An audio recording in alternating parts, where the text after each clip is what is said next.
Hi అండి అందరికీ. ఇవాళ వీడియోలో కోడి కూర ఎలా చేయాలో చూద్దాం. ఇది నాటుకోడి కూర. ఇది నా స్టైల్‌లో ఒకసారి చేసి చూడండి. మీకు చాలా టేస్టీగా చాలా బావుంటుంది. ఇది దోసలోకి, ఇడ్లీలోకి, రైస్‌లోకి చాలా బావుంటుంది. ఈ వీడియో అయితే పూర్తిగా చూడండి. అప్పుడే అర్థమవుతుంది. కోడి కూర ఇలా నీట్‌గా కడిగేసుకొని, ఉప్పు, పసుపు వేసుకొని ఒక 2, 3 విజిల్లొచ్చేంత వరకు ఉడికించుకోవాలి.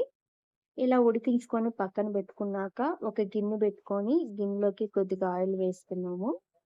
ఈ ఆయిల్ కొంచెం వేడెక్కాక చెక్క, లవంగం వేసుకొని, ఇవి కొంచెం స్మెల్ వచ్చేంత వరకు ఫ్రై అయ్యాక, కొద్దిగా పచ్చిమిరపకాయలు, కొద్దిగా కరివేపాకు, అలాగే కొన్ని ఉల్లిపాయలు కూడా వేసుకొని, ఇవి కలర్ చేంజ్ అయ్యేంత వరకు ఫ్రై చేసుకున్నాము.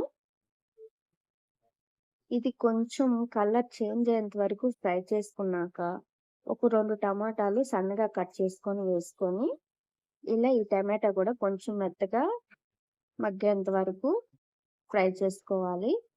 ఇదిగో ఇలా ఫ్రై అయిపోయాక, ఒక 1.5 స్పూను అల్లం వెల్లుల్లి పేస్ట్ వేసుకొని, అల్లం పేస్ట్ స్మెల్ పోయేంత వరకు ఫ్రై చేసుకోవాలి. ఇలా ఫ్రై చేసుకున్నాక, ఆల్రెడీ మనం ఉడికించుకున్న చికెన్ కూడా వేసుకున్నాము. వాటర్ కొంచెం ఎక్కువ ఉండడం వల్ల మనకి రైస్‌లోకి గ్రేవీ గూడా మంచిగా వస్తుంది. ఇలా వేసుకొని ఒక 2 స్పూన్లు కారం, మీకు కారంకి తగ్గట్టు మీరు కారం అయితే వేసుకోవచ్చు. ఇక్కడ 2 స్పూన్లు ధనియాల పొడి, కొద్దిగా కొత్తిమీర, పుదీనా కూడా వేసుకున్నాము. వేసుకొని ఉప్పు, కారం చెక్ చేసుకొని, మీకేదైనా తక్కువ పడితే ఒకేసారి కూడా వేయేసుకోండి. ఇలా వేసుకొని కలిపేసి ఒక 5 నిమిషాల పాటు హై ఫ్లేమ్‌లోనే బాగా ఉడకనివ్వాలి. చూసారు గదా! నూనంతా పైకి తేలేంత వరకు కూరైతే బాగా ఉడికిపోయింది.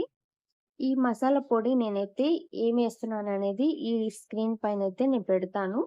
ఆ పొడైతే రెడీ చేసుకొని, ఇక్కడ 1.5 స్పూన్ గాని, 2 స్పూన్లు గాని వేసుకోండి. మెయిన్ ఇదే పొడి ఖచ్చితంగా వేయాలి. చాలా టేస్టీగా ఉంటుంది.